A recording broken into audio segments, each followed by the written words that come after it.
오래전에 전도받고 교회 나온 초신자가 있었습니다. 이분이 신앙에 대해서 좀 알고 싶습니다. 그렇게 이야기하길래 성경을 읽으라고 했습니다. 그래서 이분이 성경을 읽기 시작했는데 주일마다 이분이 와서 하는 이야기가 목사님 성경이 너무 재밌어요. 성경 읽는 게 너무 재밌어요. 그러는 거예요. 뭐가 그렇게 재밌습니까? 물었더니 다 재밌다는 거예요. 하나님이 천지를 창조하신 이야기, 선악과 이야기, 아브라함, 야곱, 요셉 이야기, 너무너무 재밌다는 겁니다. 그래서 그런 이야기를 몰랐습니까? 그랬더니 이분이 자기는 그런 이야기를 한 번도 들어본 적이 없다는 겁니다. 그야말로 이 사람은 생짜배기 교인, 그야말로 어릴 때부터 교회라고는 단 한 번도 들어가 본 적이 없는 그런 그야말로 생짜배기 교인이었습니다. 그러니 성경을 읽을 때 성경에 나오는 이야기들이 그렇게 신기하고 그렇게 재미있더라, 그런 이야기였습니다. 한 분은 이분이 야고보서를 이제 읽게 됐는데 거기 기도 응답에 대한 말씀이 나오지 않습니까? 고난당하는 자가 있느냐, 그는 기도할 것이요. 그 이제 말씀을 읽고는 와서는 목사님 기가 막힌 이야기가 있네요. 그러면서 고난당하는 사람이 있으면 기도하라고 그러셨고, 또 병든 사람이 있으면 교회 장로님들 초청해서 기도하라, 그렇게 그러면 낫는다고 되어 있네요. 그러면서 그때부터 이분이 이제 기도를 하기 시작했습니다. 그 다음 주일부터는 이분이 와서 하는 이야기가 주로 기도 응답에 대한 이야기입니다. 목사님 지난주에 제가 이렇게 기도했더니 하나님 이렇게 응답해 주셨어요. 그래서 기도 응답의 그 간증과 기쁨에 대해서 이야기를 또 즐겁게 하는 것을 제가 보았습니다.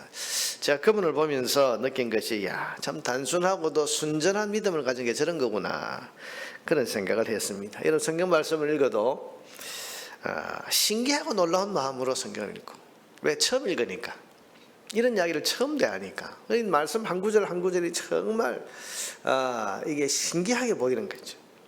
또 읽은 말씀을 그냥 머리에만 담아두는 것이 아니고 실제 그 말씀대로 실천을 해보려고 하고, 그래서 아픈 사람이 있으면 교회 장로님들을 초청하라는 그 말씀을 보고는 교회 장로님들이 가서 기도해야 됩니다. 그러면서 장로님들한테 가서 기도 부탁을 하고, 실제로 그야말로 단순하고도 순전하게 하나님 말씀을 믿는 그런 믿음, 이게 참 단순하고도 순전한 믿음이다. 그분을 보면서 그런 생각을 참 했습니다. 여러분, 역사가 이런 단순하고도 순전한 믿음 가운데서 일어나게 된다는 사실도 경험하게 되었습니다. 끊임없이 말씀에 대한 감동, 그런 마음으로 성경을 읽으니까 말씀 한 구절 한 구절이 감동이 되는 거죠. 끊임없는 그 기도 응답에 대한 간증, 그러니까 기도 응답이 수시로 일어나는 것에 대해서 자기도 신기하고 재미있고, 여러분, 역사는 이런 단순하고도 순전한 믿음 가운데 일어나게 된다는 사실을 깨닫게 되었습니다. 여러분, 같은 성경을 읽어도 지루하다, 재미없다, 그런 사람도 있습니다. 그 가운데는 많이 성경을 아는 사람들, 많이 읽은 사람들, 성경 이야기를 수없이 듣고 배워서 아는 사람들, 이런 사람들 가운데는 성경을 또 읽는 것이 지겨울 수가 있습니다. 기도도 여러분, 오래 믿어온 사람, 신앙생활의 연륜이 좀 깊은 사람은 고난당하는 사람, 병든 사람을 보고도 기도할 생각이 안 나거나 혹은 교회 장로님들을 초청할 생각을 아예 하지를 않습니다. 왜요?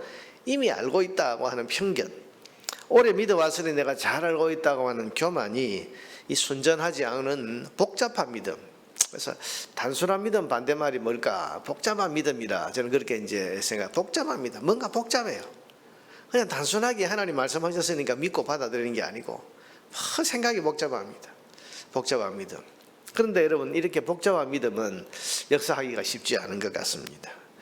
자, 여러분, 오늘 본문에서 예수님은 고향 마을인 나사렛 회당에 가셔서 자신이 약속대로 오신 메시아라는 사실을 선포를 했습니다. 사실은 여러분, 굉장한 이야기입니다. 오늘 17절부터 보면 회당에 들어가셔서 이사야의 글을 들으니까 이사야서에서 예수님께서 한 부분을 찾으시는데 그게 이제 61장에 있는 이야기죠. 18절부터 보면 주의 성령이 내게 임하셨으니 하는 이 구절, 이게 메시아가 오시면 어떤 일이 일어난다? 가난한 자에게 복음이 전해지고, 또 눈먼 자에게 다시 보게 됨이, 또 포로된 자에게 자유가, 또 눌린 자를 자유롭게 하고 주의 은혜의 해를 전파하게 하려 합니다.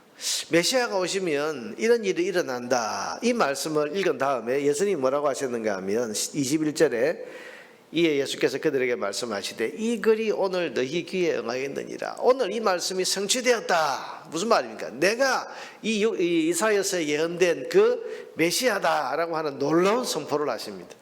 이 말을 듣고 사람들이 깜짝 놀라지요.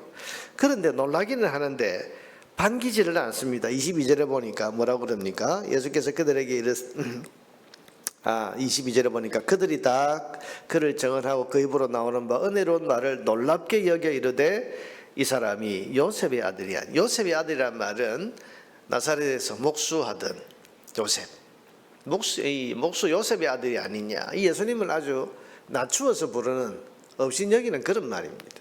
자, 여러분 보세요. 지금 놀라운 일을 행하셨고, 그리고 이사야서에 있는 그 예언의 말씀이 오늘 내가 이 자리에 있어서 너희들에게 선포하노니 응하였다. 내가 메시아다. 이 은혜로운 선포를 했는데 나사렛 사람들은 반기지를 않습니다. 심지어는 29절에 보면 예수님을 죽이려고까지 했습니다. 나사렛 그 동네 가면 절벽이 있는데 그 절벽에 예수님을 밀어뜨려 가지고 절벽에서 떨어져서 죽게 하려고 그렇게 하는 이런 일까지 이 나사렛 사람들이 했다.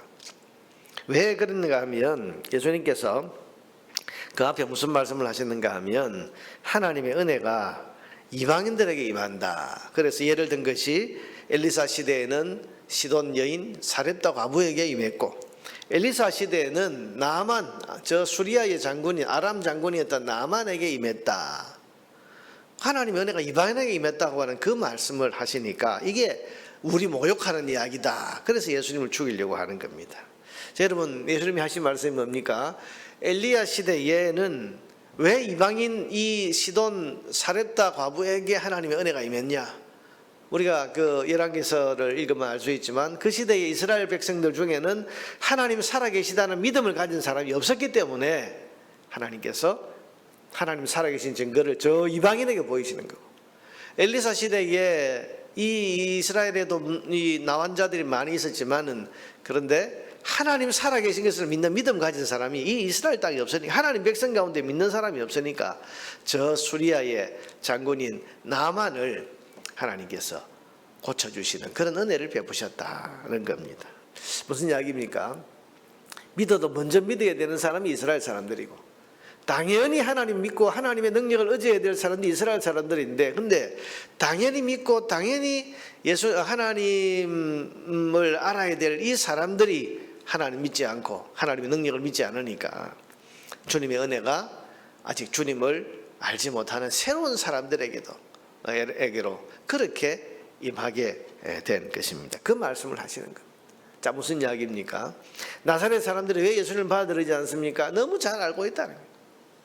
나사렛 사람들이 왜 예수님을 죽이려고 하지 않은 이런 만행을 저지릅니까? 예수님이 누군지를 진짜 모르기 때문입니다. 사실은 자기들이 잘 안다 생각했지만 마음이 닫혀 있으니까. 저 요셉의 아들 아니냐? 우리하고 같이 컸던 우리 동네 친구 아니냐?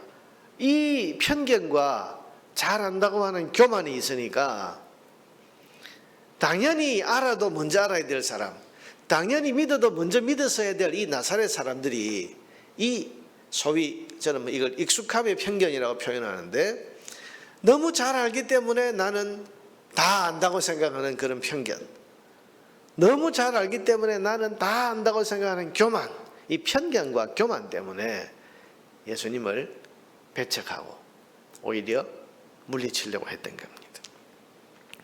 자, 여러분 보세요. 믿어도 먼저 믿어야 될 사람이 오히려 믿지 않습니다. 알아도 많이 아는 사람이 오히려 그 많이 안다고 하는 교만 때문에 하나님 말씀을 받아들이지를 않습니다. 이게 편견과 교만입니다. 우리는 이 익숙함의 편견에 빠지지 않도록 조심해야 됩니다. 그래서 여러분 성경을 읽을 때도 우리는 항상 마치 처음 그 말씀 앞에 서는 것처럼 순전하고도 겸손한 마음으로 하나님 말씀을 읽어야 됩니다. 저도 그렇게 합니다만 많은 목사님들이, 여러분 목사님들이 성경을 이렇게 본인 성경을 가지고 이제 성경을 읽는데 이 성경을 자주 바꿉니다.